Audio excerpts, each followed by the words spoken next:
그다음에 암성 통증인지 아닌지를 구분하는 게 굉장히 중요한데요. 즉, 이분이 암 치료 후에 그냥 치료와 관련된 통증인지 아니면 암이 재발하거나 전이해서 생긴 통증인지를 구분을 해야 이제 당연히 재발이나 전이라면 거기에 대한 적합한 치료를 해야 되겠죠. 즉, 대표적으로 뼈전이가 될 수가 있는데 뼈로 전이 되면 그 부위의 통증을 느낄 수가 있어요. 그러면 주로는 방사선 치료나 항암 치료로 통증을 좀 제거할 수가 있겠죠. 안녕하십니까. 국립암센터 대장암센터 홍창원입니다. 수술로 인한 합병증, 부작용은 어떤 것들이 있는지 또 각각의 해결책이 있는지 궁금해요. 네. 수술의 합병증 부작용으로는 이제 초기 합병증 부작용이 있고 후기 합병증 부작용이 있겠죠. 초기에는 수술을 하게 되면 누구나 물론 확률은 굉장히 적지만 수술 부위에서 출혈이 있을 수 있고 수술 부위 감염이 있을 수 있고요. 또 장을 자르고 이어주는 수술이기 때문에 수술 부위 문압부 누출이 있을 수 있습니다. 그리고 이 전신마취에 따른 폐합병증, 폐렴 같은 것들도 생길 수 있고요. 그래서 그거는 보통 입원해 계신 동안에 저희가 피검사나 또는 여기 이제 차고 있는 피주머니라고 하죠, 소위 그런 것들의 양 이런 것들을 보고요. 여러 가지 검사들을 통해서 그리고 환자분의 어떤 체온이라든지 통증이라든지 이런 걸 보고 빨리 발견하면 가볍게는 그냥 항생제라든지 이런 걸로도 다 해결이 될 수 있지만 심각한 경우에는 재수술로 이어지는 경우도 있고요. 문압부 누출 같은 경우는 드물지만 장루를 다시 해야 되는 그런 경우도 있습니다. 방사선 치료로 인한 부작용 궁금해하시는 분들도 많더라고요. 방사선 치료 받는 중에 성생활을 해도 되느냐 이런 질문이 올라온 것도 봤고요. 일상생활 중에 주의할 부분들 어떤 게 있을까요?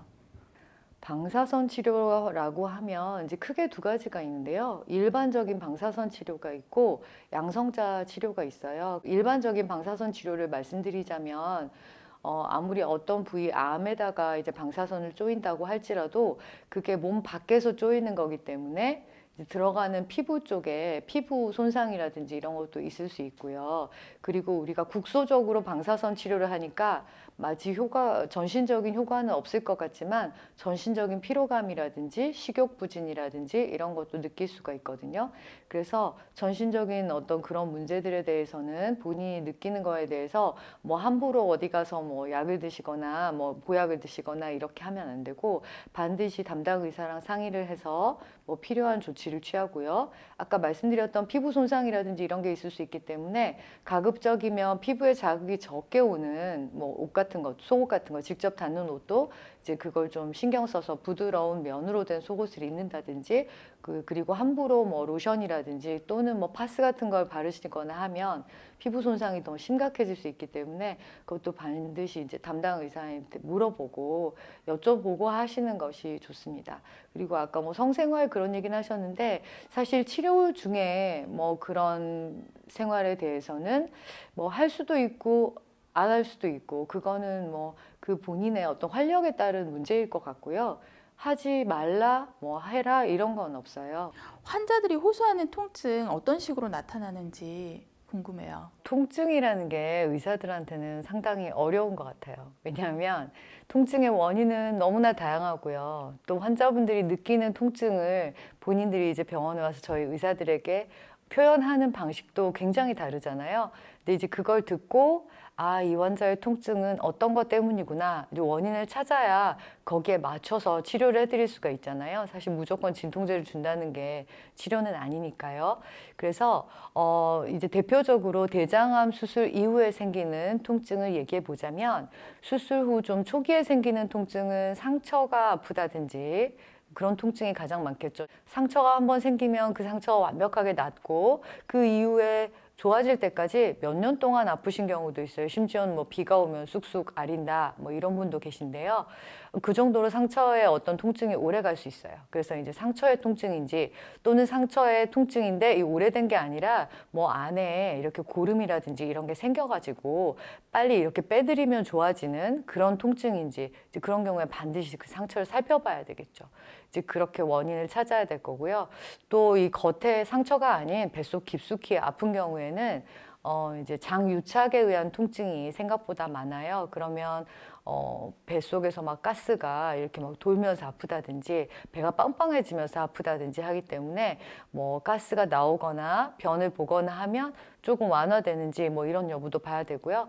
청진을 해서 어디에서 무슨 소리가 어떻게 나는지 이제 그런 여부로 장유착에 의한 통증인지를 좀 구분을 해야 되겠죠. 장유착인 경우에는 대개는 뭐 약을 쓴다기보다는 음식 조절을 좀 해드리고 배를 뭐 따뜻하게 하고 운동을 열심히 하시게 하고 하면 좀 좋아지는 경우가 대부분이라서 이제 그렇게 치료를 하면 되고요. 또 한 가지는 대장암 중에 특히 직장암 같은 경우에는 수술 후에 대변을 굉장히 자주 여러 번 보는 환자분들이 계세요. 그런 분들 같은 경우는 우리가 이제 일반적으로 대장암 수술하지 않아도 대변 뭐 설사가 나가지고 하루에 여러 번 보면 항문이 굉장히 따가운 거 느껴보셨을 거예요. 그래서 대장암 환자분들 당연히 직장암 수술 받으신 후에 그렇게 항문 통증을 유발되어서 항문 통증을 굉장히 심하게 호소하는 분이 있고요. 또 방사선 치료에 의해서 피부가 헐어가지고 그것 때문에 아프신 경우도 있기 때문에 그런 거에 대한 각각의 치료를 해야 되겠죠. 또 하나는 항암 치료 후에 신경, 이렇게 말초신경이 손상되어서 이런 말초신경의 손상에 의한 통증도 있어요. 그러면 손끝, 발끝이 좀 저릿저릿한 그런 통증이거든요. 이제 그런 거에 대한 치료는 또 다르죠. 그러면은 이 통증별로 잡는 방법이 뭐 어떻게 그 손끝 발끝 통증 이런 거는 어떤 식으로 잡아야 되죠? 그건 물론 저희가 신경과에 컨설트를 내서 하기도 하지만 이제 신경병증에 의한 통증은 생각보다 굉장히 치료가 어려워요. 어려운데 그래도 신경과 관련된 이제 약을 쓰면 영구적으로 아플 수도 있지만 약을 써서 좀 좋아지는 경우도 있어요. 그리고 특히 이제 좋아지는 거 플러스 환자분들이 좀 적응이 되세요. 그래서 그 통증에 대해서 조금씩 나아지는 면이 있고요. 말씀드린 유착에 관련해서는 유착을 뭐 풀어주는 건 사실 수술밖에 없는데 수술로 인해서 또 유착이 생길 수 있기 때문에 가능하면 수술을 피하고 말씀드렸던 보존적인 즉 음식을 조절한다든지 가스가 많이 생성된 음식을 좀 줄인다든지 잘 체할 만한 음식을 이제 좀 피하게 한다든지 운동을 권한다든지 이런 게 있고요. 그다음에 암성 통증인지 아닌지를 구분하는 게 굉장히 중요한데요.